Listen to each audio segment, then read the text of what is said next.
Good morning mga kamanok. Andito po tayo ngayon sa aming munting kulungan.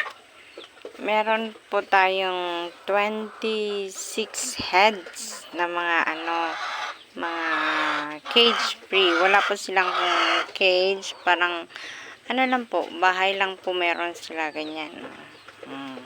Ito po sila. Mag-hi kayo. Hi! Oh, hi na kayo. Ayan po.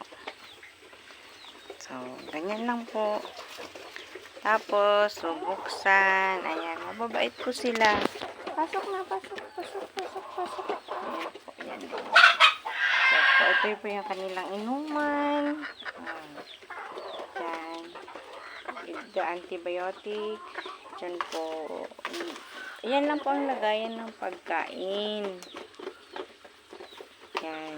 Diyan ko po nilalagay ang pagkain para madaling linisan. After nilang kumain, lilinisan ko na.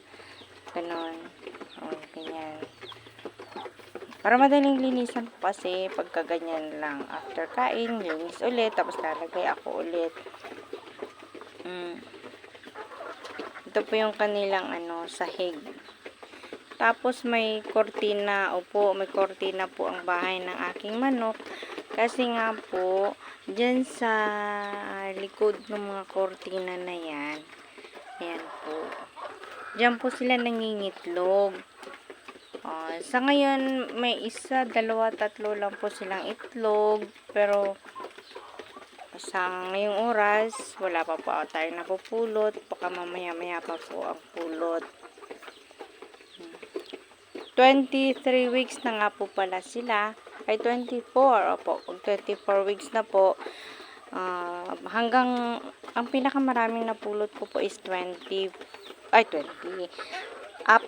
Tatlo pa lang po ang napupulot ko. Yan po yung pinakamarami sa 24 weeks nila. So, antay-antay lang po tayo. Hindi ko po alam kasi first time din po ako. Hindi ko po alam kung kailan sila mangingitlog ng marami. Bali, first timer po. Yan lang. Mamaya papakita ko na naman pag mapulot tayong itlog. Ayan. Bye-bye. May itlog na kayo dyan na.